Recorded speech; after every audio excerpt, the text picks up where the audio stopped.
Joining us today is our panel of experts from PropertyGuru. I would like to introduce you to Dr. Tan Tee Koon, Country Manager of Singapore, Dr. Lee Nai Jia, Head of Real Estate Intelligence, Data and Software Solutions, and Mr. Winston Lee, Director of Special Projects. Let's welcome them. If you have any questions for the speakers, you may submit your questions via QR code on the screen later, and we will try to attend to your questions during the Q&A sessions. Thank you.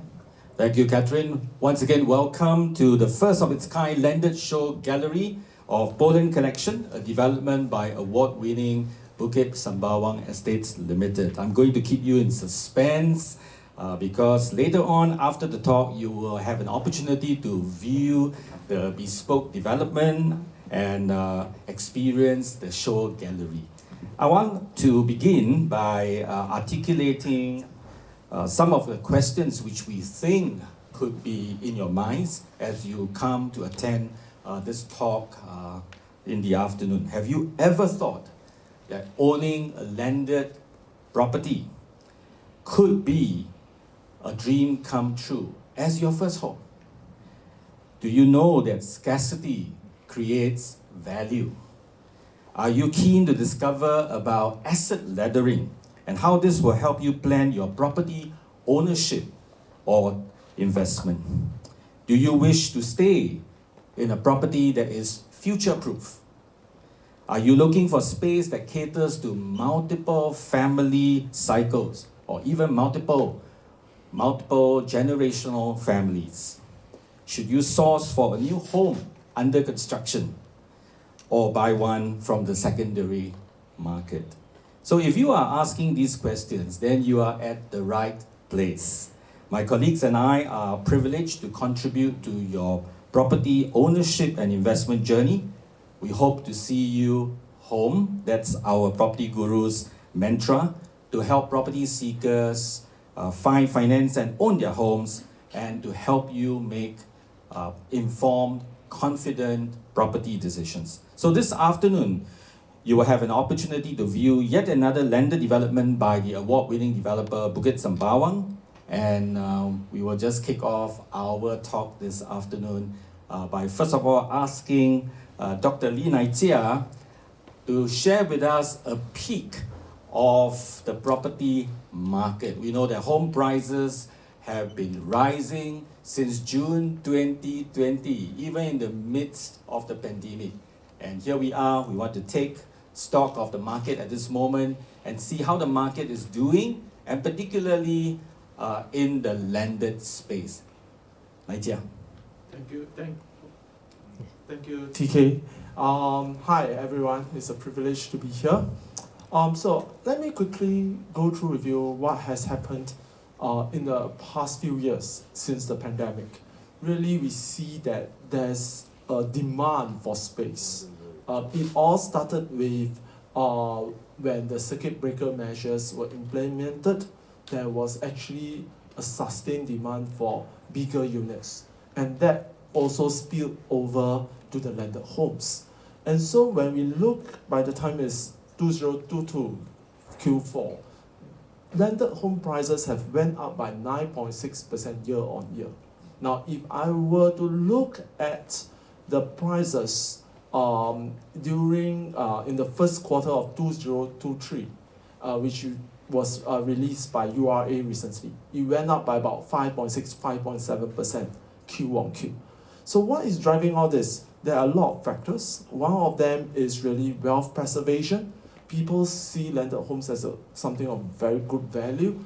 And second thing is we see that this trend is continuing to persist because people are thinking about investing their money in some assets that has a long runway over time. Yeah. Vincent, what about you? Do you have anything to add on based on your investment acumens? Yes, so I will tackle this question from an investor point of view, because I think one of the key questions that many of us want to address is it a good time? And why we ask is it a good time is also because we are all conscious of the current economic headwinds that we see globally. I think if you talk about the most recent cases other than the Fed increasing their interest rate, the other is the financial system in US, which was triggered by the collapse of the SVB, Silicon Valley Bank. And then after quite some time, there's also the Credit Suisse crisis. And in the end, the Swiss government bailed Credit Suisse out, and of course the US government bailed SVB out. So we are all conscious of all these economic and financial headwinds that's facing the world. So the billion-dollar question that we all ask, is it a good time in the light of all these headwinds, is a valid question. But what I would say is that property as an asset class, and particularly property in Singapore, is actually going to be the key beneficiary of the global economic headwind. Why I say that? Let me explain. Okay, when we look at all these financial crises happening around the world, what global funds flow is now happening is that the confidence in the Switzerland banking system, which we all know that Switzerland was once admired globally, including by our leaders in Singapore, including our late Lee Kuan Yew and Goh Chok Tong, that we want to position Singapore as the Switzerland of the East, is all well acknowledged as a financial center of the world. So this crisis of confidence happening in Switzerland, what it has caused as an indirect effect is that global funds flow, the smart money, are flowing out of Switzerland to the east. In this case, the biggest beneficiary will be Hong Kong, Singapore, and Dubai. Similar thing for US also. So as of now, the smart money are making their way from Europe to Asia, as well as from US to Asia. So as a result, we are now in a better part of the world. Luckily, we are not in Switzerland. Luckily, we are not in US. We are lucky to be in Singapore, where we are going to be a key recipient of the smart money. That's number one. Number two, in terms of asset class, traditionally, a lot of the high net worth individual and wealthy family, they have always spread their funds across various asset class. Equities, bonds, in some cases were more adventurous, maybe crypto, blockchain, and then real estate. But over the last 3 years, we have seen how traditional asset class, the equity, have faltered. We are still seeing volatile trading patterns in the US for the equity market. And crypto, although recently it has bounced back, but it has remained very volatile. Many people have lost money, many high net worth have lost money in that asset class. Bond, which is widely respected by many high net worth and fund managers as a safe haven, is no longer safe. For those unlucky bondholders who are holding the Tier 2 bond for Credit Suisse, are now seeing all their savings wiped out, which is the only asset class that is untainted by the global economic headwind, is real estate. Which is why real estate in Singapore is actually going to be a key beneficiary. The more global headwinds the whole financial market is facing, the more smart money wants to make their way to safe haven like Singapore real estate. Well, thank you, Win, for the insight. Win incidentally is also a serial property investor, right? And I like his name because his name just means win. I'd like to just point out from this chart here, if you look at the yellow colored line, it represents the price index for landed properties over a period of time. And the blue line, which you see below, right, is the non-landed properties. And of course, the dark colored one, the black line, is actually HDB. But just comparing landed and non-landed, if you look at the troughs here, this is the Asian financial crisis. Another time here is the global financial crisis. And then of course in the year 2012 and all that, the impact of TDSR when it was first introduced into Singapore. And if you realize where the dips are during the financial crisis, the yellow line, which represents the landed price index, is always above the blue line. And when it's time to rebound, you notice that the landed price index rebound with a great chasm between it and the non-landed price index. Right. I don't know whether, Naitia, you want to have further comments before we move on to the next slide. Yes, and one of the very interesting thing that we are seeing now is also HDB resale flats price index. as we have known, the prices have went up very significantly. So what we are seeing now, people that are buying landed homes are not only people who are staying in private homes, but also in the HDB flats. So that actually generates quite significant of demand, and we are seeing very strong pressure for prices to go up even further. That's right. Thanks, Nigel. And we just keep in the backdrop what Win and Nigel has shared, because we are going to pick up some of these themes along the way in the talk. Let's come to Ang Mo Kio. Nigel. Yes. So if we look at the prices of homes nowadays, a HDB resale flat about for 1,200 square feet is about 1.09 million. Of course, we have seen the prices now even for 4-room resale flats. Some of them is starting to breach the 1 million mark. Then for condominiums in the OCR region or outside central region in Ang Mo Kio area, we also see some of the larger units reaching 3.3 million. Now this is only 1,474 square feet. So on the other flip side, we have like the likes of Pollen collection, which has a 4,000 plus square feet of built-up area, and you just add about $200,000 more. You have that increase of close to 3,000. 3,000. Yeah. So it's really what we are seeing here is that because the landed homes are very few, the price discovery process is a bit slower. So in terms of, you can see that the prices have moved up for condo, HDB. Prices move up a bit slower in terms of the total price, but actually by a lot of the index and by all, we can see already the movement after adjusting for all this have went up very significantly. And the point I would like to add is this, that space is the new luxury, right? We all are paying a premium for space, especially post-pandemic. We've seen during the pandemic, the competition for space as everybody is back home, isn't it? And we really need to carve out spaces for different activities if we were to be back home at one time again. And that's part of the reason why rents are soaring because of the impact of delays in construction. Keys are not yet collected because developments are not yet completed. We have not turned round the corner yet as far as we are concerned, catching up with the completions and supply. And this will continue to be a phenomenon. So guess where you might want to be if you have that one financial bullet to shoot, and where you're going to put that money into. My take is that it may be a better bet for a landed development to be considered, because here, in terms of space, you are actually paying for more space with less actually. It's another 200K that we're talking about here if we are comparing it with the likes of Pollen collection. Right? May I ask a quick question?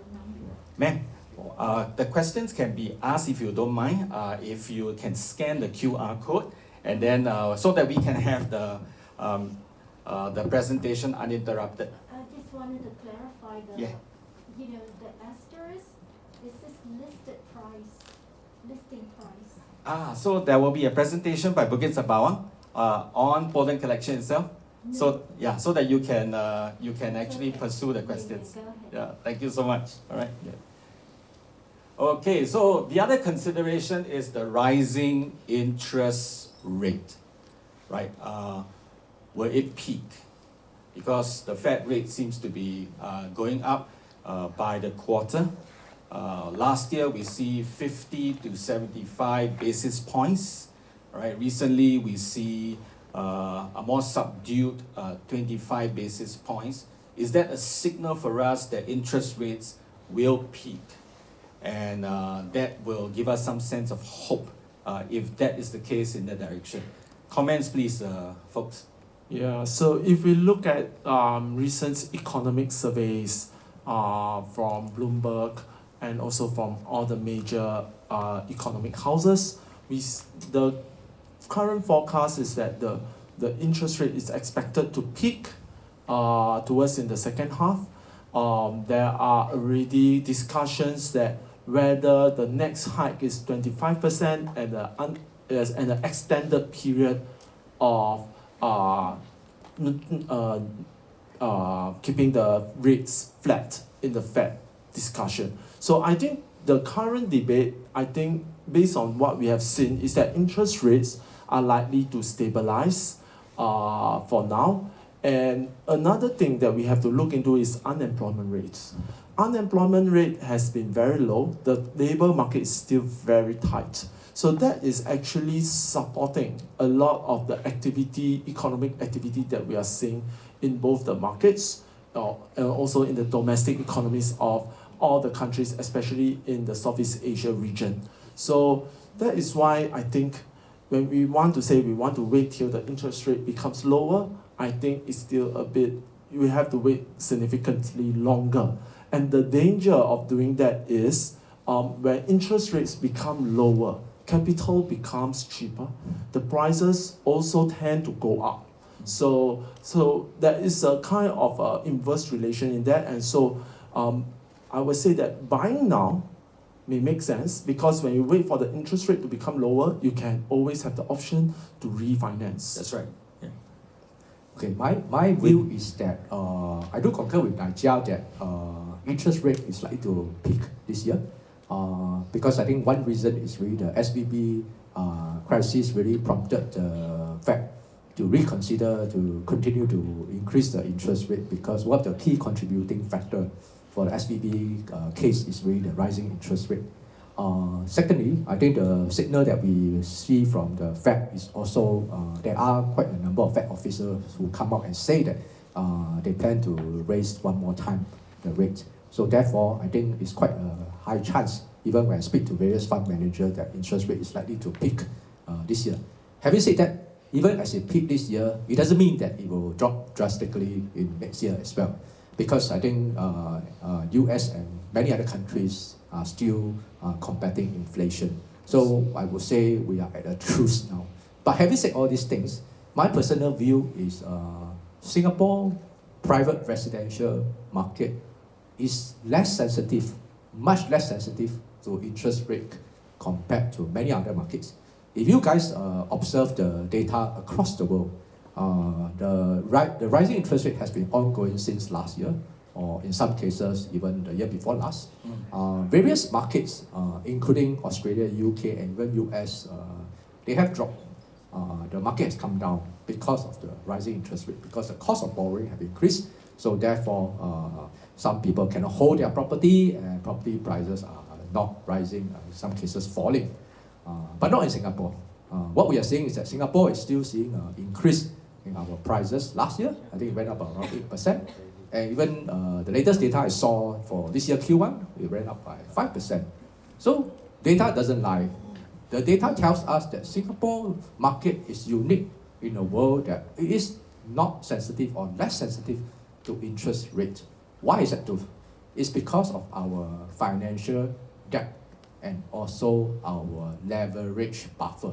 What do I mean by these two? By financial debt, what I meant is that by and large, many people who own property in Singapore or who buy property in Singapore actually have very strong financial strength. And this is also because over the many years of cooling measure by the Singapore government with TDSR and all that, the whole market has become very prudent. So therefore, with strong holding power and with strong financial debt, even with rising interest rate, the Singapore families are able to continue to buy property, either using their own money or their father's money or grandfather's money to moderate the impact of the rising interest rate. The second contributing factor is also because of rising rental. With rising rental in Singapore, it allows property owners to be able to still pay their installment even as it rises, but the rental rise also helps to cushion the rise in the installment. And the other part about leverage buffer is also because with TDSR, we are not heavily leveraged, so therefore we are less subjected to the interest rate fluctuation. Therefore, my house view is that irregardless of interest rate rise, drop, stagnant, Singapore residential market will continue to remain strong is less subjected to interest rate fluctuation. Thanks. And in terms of the holding power of Singaporeans, it's strong. And other than that, we've seen that if you are investing in a property, you're not just looking for short-term gains. In fact, speculation is reduced to almost not because of seller's stamp duty, for example, right? And as a result of that, you find that most of us go into the property market with a longer-term view, 5 years, 10 years down the road. And it is not just rental yield for those of you who are buying for investment, but it's also, at the end of the day, capital appreciation. And we've seen from the earlier charts that in terms of rebounding back whenever there is a crisis or even a recession, landed homes seem to be that better bet. And we come to the actual reason why this is happening. Limited supply of landed homes. Just to give you some dimension, before I ask my fellow speakers to chime in, we have about 1.1 million HDB flats in Singapore. Yeah, that's how many HDB flats we have currently in circulation. We have about 375,000 non-landed private homes, right? And, well, if you want to make a guess, how many landed homes do we have in Singapore? 74,000, sir, I hear you. Yeah, it's about 75,000 landed homes. We don't have many landed home launches, as you can find, right?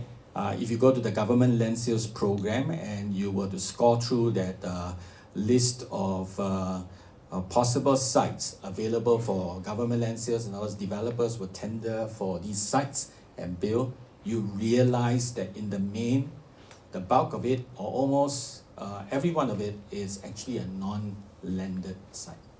So if you ask me, there is value in rarity.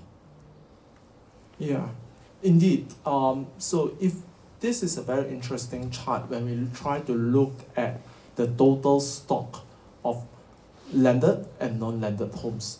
And you can see that since 1995, the total stock of landed homes has been pretty flat, whereas the number of non-landed private homes went up significantly.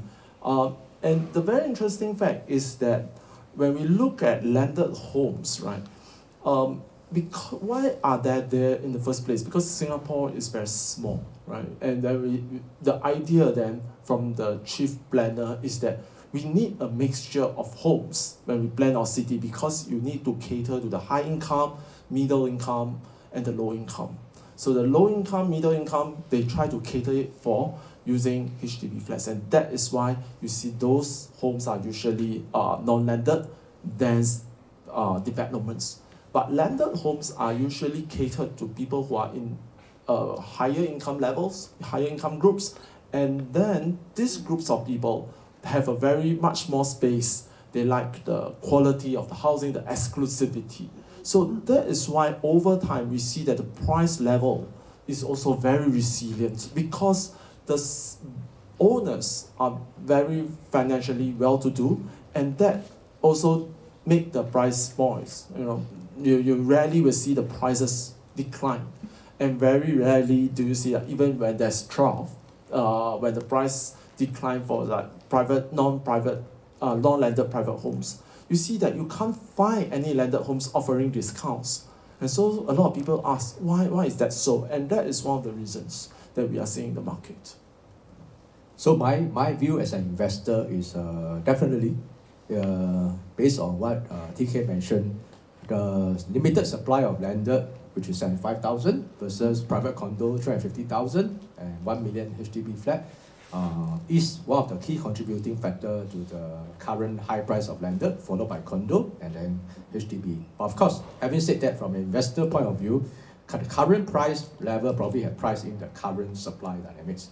But what we need to look forward is what will happen in 5 to 10 years' time, because that is the one that will drive the price dynamics forward as we buy our property today. So my personal view as an investor is that today we are talking about 75,000 landed home versus 350,000 condominium. So there are about 5 times as many condo as landed. And based on 1 million HDB, it's about 15 times the number of HDB versus landed home. My personal view is that this gap is likely to continue to widen even further in the next 5 to 10 years. You just need to look at the number of new launches for private condo versus the number of new launches for landed property in Singapore. You will be able to see. And you extrapolate year on year over the next 5 years, over the next 10 years, the gap is likely to widen even further. Maybe it will not be 5 times more condo than landed. It might even be 10 times. It's possible because that is the whole supply dynamics. HDB, you just need to look at the number of BTO our government is building. Our housing minister is going to ramp up BTO because a lot of young couples are complaining that they have to wait for 5 years to get a HDB. It's going to ramp up like crazy post-COVID. The number of HDB to landed home, instead of 15 times, it might even hit 50 times in the near future. So with that supply dynamics, what we should be expecting from an investor point of view is that the price gap then between landed, condo and HDB will continue to widen even further. Yeah. So to me, it's based on demand and supply. So Win, the point that you made is very real because we know there's going to be a pipeline of 100,000 HDB BTO flats that are going to come on stream. So 100,000 versus 75,000 landed homes. I think we know the math. That's why this will bring us to the next area that we want to talk about, and that's asset laddering, right? I mean, I think we made a convincing case for you to realize that scarcity means value, right? And the landed homes provide a rarity, and if you have that opportunity to buy or invest in a property, it will seem to you that landed spaces make sense. Now, can we do a quantum leap in our asset laddering? What is asset laddering? So traditionally, how someone moves up the asset ladder, or what we call typically upgrading, is that you start off with a HDB flat. Yeah, start off with a BTO or start off with a HDB resale flat. Then the next thing is to upgrade to a non-landed condominium. Yeah, then after that, some years later, a mixture of capital appreciation and also the amassment of more wealth, right? It's time for you to look at a landed property. Now, what we are trying to suggest here is an alternative to this traditional asset laddering path. And that is you could enter a leasehold landed property, and then you could gradually upgrade to a freehold landed property, right? I'm just going to ask Win to chime in here and comment because asset laddering is his passion as an investor. Yeah, I still recall vividly in my early days, childhood days, where I followed my father to view properties. At that time, I still recall landed property was selling at maybe $500,000 or less. But at that time, $500,000 or less was a big money. So I often recall, I asked my father, how do these people live in such big houses? You know, I can't imagine, even in today's market, when you come across a big house that is like worth 6-7 million, you can't imagine unless we have father like Lee Ka-shing, you know. I can't imagine no matter how hard we work, how much salary we make, how do we accumulate enough savings to buy that big house. So when we talk about asset laddering, it's about using leapfrog and also OPM to jump. So for example, maybe you only have asset of 300,000, but you borrow from bank another 300,000, you use OPM, you buy your first property at 600,000. In the past, the first property for most Singaporeans has always been HDB. But now increasingly, I have seen some Singaporean young couples, they leapfrog. Instead of going first to HDB, then to private condo, they go straight to private condo. Because for HDB, they wait for 5 years, and then after that, because one of the key things you have to understand about asset laddering coupled with using OPM to kickstart to jumpstart, to leapfrog your own capital, is that age is not a finite, so-called infinite resource that you have. The golden years for us to borrow money from the bank, which is OPM, is probably in the years of 25 to 45 years old. Because once you cross to 50 years old, your money installment will be very high because they use 65 years as a gauge. So therefore, this golden period, whether it's 15 years for some people or even 15 to 18 years for some people, how far you jump and how fast you jump will depend on your destiny, your end goal, your end point. Yeah. So therefore, some people go straight to condo. And now, like what TK says, in the past, people always go from HDB, then to condo, then to landed. But there are also some people who go straight from HDB to landed also. Because when they do one major leapfrog, they are actually able to shorten the time. When they shorten the time, means within their golden period of 28 to 45 years old, they may be able to hit that $7 million or $6 million property within that golden period without having to cough up too much money installment. So I think this is one strategy that many people are deploying to use the other people's money, this is the bank money, to jumpstart because of this, the current market condition. Because the reality is that the asset, the price level of the asset is rising at a faster rate than our income. That is the reality that all of us are facing today. Yeah. Thanks, Wing. And if you are convinced that, if I can leapfrog and if I can use other people's money, including borrowings from the bank, pulling resources financially within the family to come together for a landed home, then the next thing you will probably be keen on is, should I buy a piece of land and build my own home? Well, there's a benefit of customization. I can build what I want, how I want it to look like. Of course, all things being equal according to URA guidelines. Or should I buy from a developer?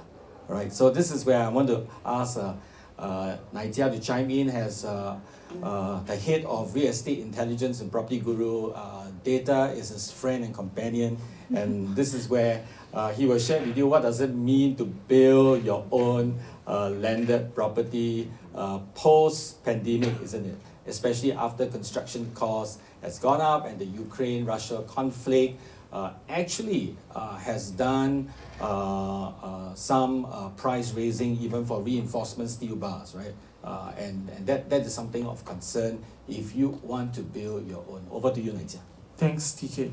So I think one of the challenges that we are all facing for all the different countries is the higher cost of construction. And this can be broken down into two parts. First is the labor cost, and second is actually the cost of the construction materials such as steel rebars, cement, sand, copper, etc. Now, what happens is during the pandemic, of course, the initial increase in cost was due to supply chain breakdowns. And then we also see a breakdown in terms of the labor supply.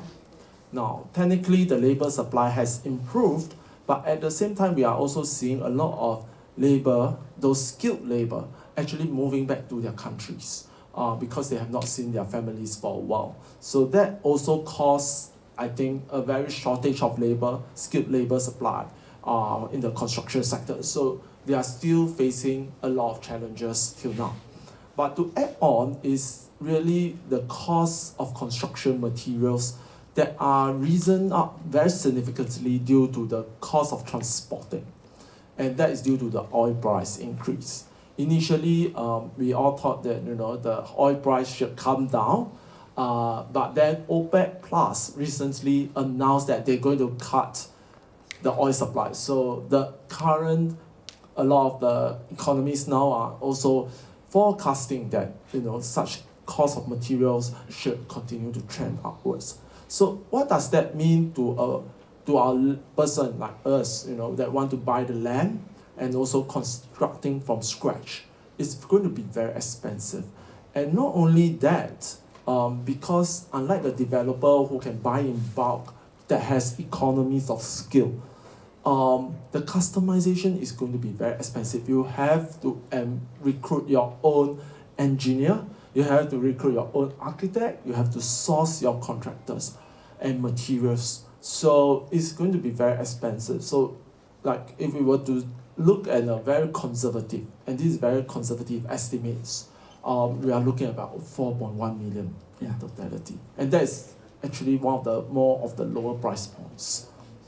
Yeah, so I thought this slide should be part of your consideration in your big picture as you think about what you would like to do in this property acquisition and investment journey. I've got one more slide, and I thought this slide is important about future proofing, and then we will close the talk. We will take some questions from the QR code that you have scanned and you have input, and pass the time over to Bukit Sembawang to present Pollen collection. All right, and I thought this is an important question because we don't just buy for the here and now. We are not just existential. We are also people who want to have a future, and the most important investment in any family is the real estate that you and I are going to live in. So how do we future-proof our homes? So there are a number of challenges that the panel here has identified, and the first is higher electricity tariffs. So Nigel hinted to that earlier on when he mentioned about oil prices. We get some reprieve actually. The first quarter of this year, we actually see a reduction of electricity tariffs by 2.7%. Somehow it is timed with the GST increase. Right, so the electricity tariffs went down, GST went up. Right? But at the end of the day, we know that this is temporary. It's not going to be a relief that we will see going on into the future. If you just look at yesteryears, from April 2021, electricity tariffs have actually been climbing and they have not been coming down. Right, so to me, this is a temporary relief. But what does that mean for a homeowner? Then how do I power up my house? Right? How do I power up my house? What alternative source of energy can I get? Right? One, I would suggest is solar panel. Right? The other is parking. Oh, this is the great problem. Right? Not so long ago, I think it was 5 days ago, we see the media spotlight on some landed property owners actually feeling deprived that parking lots just outside their houses are being taken up by other motorists because it's a public road, right? And parking is a great consideration for you. So I kind of remember in February when I visited the show gallery here, I realized that the landed development here can park 3 cars. So this to me was like, wow, such great news. So that's something for you to consider. There's a lift, for example, in this three-story development here, right? So it caters for multi-generational live-in. In other words, the Akong Ama doesn't have to be concerned, all right? Even for me, I'm way past 55. I don't have to be concerned that one day when my joints ache, I still got to climb up that staircase, right? I have the lift. And of course, space, like I mentioned, is a premium, is luxury. And this is where there's flexibility of space because you can reconfigure the spaces internally. You can decide which room is for what use. You can have your family room. You can have your movie room. You can even create a gym within your landed property. Guys. Yeah. Okay. So my view of future-proofing the home is more towards the family life cycle. So when I talk about family life cycle, what I meant by the common story I see in many Singaporeans is when they buy their first condo, a lot of the young family with very young children, maybe 2-3 years old, they usually buy a 2-bedder condo. And then when their children reach 10 years old or when they have more children, they realize that 2-bedder is not good enough, not big enough for them. They need to upgrade to a 3-bedder condo. And then after that, when these children grow up to be in their teenagers, they need to have their own room, their own study room. They find that 3-bedder condo is not good enough for them. They need to upgrade to a landed. And then later on, after that, when they realize that their children grow older, they themselves grow older, they find that they cannot climb the stairs, they need to downgrade back to a condo. So in the whole process, they are incurring at least 4 or 5 times of transaction costs unnecessarily. So in that case, then my prophecy is that when you buy a home for yourself for own stay, you should not look at your current needs. You should not look at your needs 3 years later. You should actually project your needs for 10 years.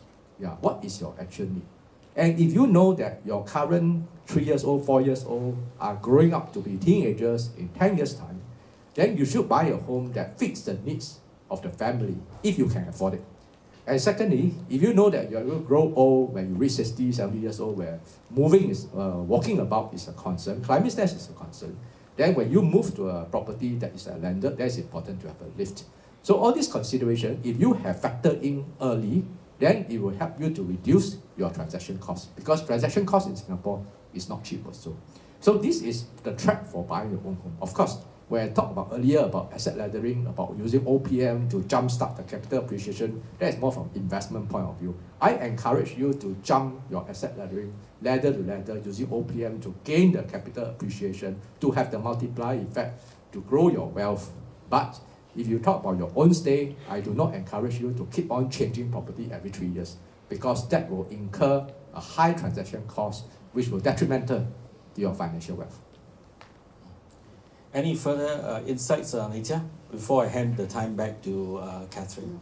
I think when we think about future-proof, right, the key part, I will actually focus a bit more on electricity and renewable.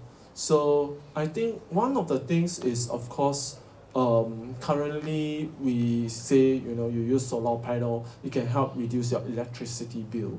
But I think over time, we are likely to improve our electricity grid. And you can actually, if you generate sufficient electricity, you can actually, push the excess electricity through the grid to others. And what that means is you can significantly lower the cost. And we have seen it happening in Australia, in other countries. So I think that moving forward, really future-proofing is thinking about how we can also doing our part for our future generation. Thank you, panelists, speakers. I'm just going to pass the time back to Catherine. I think there are questions from the QR code. Yes, there's burning questions. Yeah. Thank you, Tikun, Naija, Winston, for your insights of how to reach the top of our property asset ladder. So for the questions, I won't delay. I'm going to just jump straight into it. There were many, but due to the time, we'll have to go into some of the top questions. So the first will be, as an investor, is it more prudent to buy 2 condo units for the price of 1 landed house? ROI is higher. So I ask our investor here to share with us. I think my answer to that question is it depends on your needs and your family needs. So I make one assumption here when I answer that question, that budget is limited. Maybe you only have $4 million. You can either buy 1 landed with $4 million or you buy 2 condos with $4 million. With that assumption in mind, then the next question I want to ask the person would be, what is your current family needs? Yeah, are you having a small family or big family? So if you're having a big family, I think I will gravitate towards what I mentioned just now about future-proofing your own home first. Because when you are able to future-proof your home and you are able to buy a big enough home that can allow you to scale your family for the next 10 years, I think that is a big win already. So if you are having a big family of 3 children and you have parents and all that, then I think no doubt about it, I think landed would be a good choice, because by and large, the landed space, number of rooms is definitely more than a condo. But of course, if you tell me you are only husband and wife and you want to have passive income, then I think buying 2 condos makes sense, because you don't need a very big space. You just need a husband and wife. At most, you need 2 bedrooms or 3 bedrooms, and then you just need to have a second condo to collect the rental. So I think it really depends on your financial objective and also your family needs. But if given a choice, I would want to solve the family needs on the long term first before going to the next one. Yeah, maybe I want to chime in here. Because if you look at the statistics, right, I think what is very apparent is that there will be a very large gap between non-landed homes and landed homes in terms of supply and stock. So over time, what we will see is that there will be more competition for landed homes. Whereas for non-landed homes, of course, it depends on the HDB supply, but even the HDB supply, they are more selective, and they have, some of them have longer minimum occupation period. So the upgrader part of the story may not be that apparent. But what we will see is in the future there will be also a lot of people who are looking to upgrade from non-landed to landed homes. So that kind of demand will continue to support the landed price. So given the statistics, I would say landed homes. And also, assuming another hypothesis of this question, assuming this person has 4 million to spare, as spare cash for investment, then I would say that buying a landed home, capital appreciation will definitely be stronger over time compared to condo. But of course, if you talk about rental yield, then likely condo rental yield is higher. So again, it depends on whether you want to go for higher capital appreciation or rental yield. But very often I realize most of the investors, they look at short term, which is the rental yield. They say, oh, maybe this condo I have 1 percentage point higher in rental yield than landed. But do you realize that if you have bought a landed home in any Singapore district in the 1990s for $500,000, easily today, close one eye, close two eye, you can sold it for $3.5 million at least. So if you look at if you compound the annual returns in the course of 1990s to now, no matter what calculator you use, definitely the compound annual IRR for the landed home is going to win hands down in terms of the condo, despite the higher rental yield of the condo. Yeah, so thanks, Win. The tax instinct in me tells me that if you're buying 2 condo, there is additional buyer's stamp duty. And assuming you currently don't have any property count, then buying one landed is meaningful. Thank you. Thanks for very insightful sharing. The other question that we have, the second question is, what is the difference between strata landed and conventional land? What's the pros and cons of each? Yeah, maybe if we look at strata landed homes, right? I think one of the things is you can't really change some of the features over time because you have to get approval from MCST. Management Corporation, because it's strata title. Yeah. And then of course you also have the common space to maintain, and that costs also a lot of people never realize that, and then that also need to be considered in their decision. So there's maintenance contribution, and depending on the number of units and your share value, it can be between 300 to 500 on average a month, right? So that's a cost that you don't have to pay, although you have to fork out the bills for your own repairs in a new landed development, but it is not a monthly thing. Right, so that's something for you to consider as well for strata landed. Thank you. And the last question that we'll take today will be, why source for a new home under construction instead of a completed one from the secondary market? So I think Nigel has given you some data concerning construction costs, land costs, and how you add up to say about 4.1 million on the lower side of the spectrum. I'm going to also share with you that if you are buying a new home from a developer, the developer has a 12-month customer care program to attend to the aftermath when you collect your keys, right? So that's something for you to also consider. Thank you. Thank you. Thanks so much. So we would like to thank our panel again. And as you've just heard, landed living in Singapore is very much attainable, and landed property provides you and your family a great store of wealth. At Pollen Collections, homeowner will not only be able to start their family asset laddering plan with a very attractive budget, they will also enjoy an unparalleled lifestyle in a spacious future-ready home. So with that, thank you so much. Thank you. Thank you.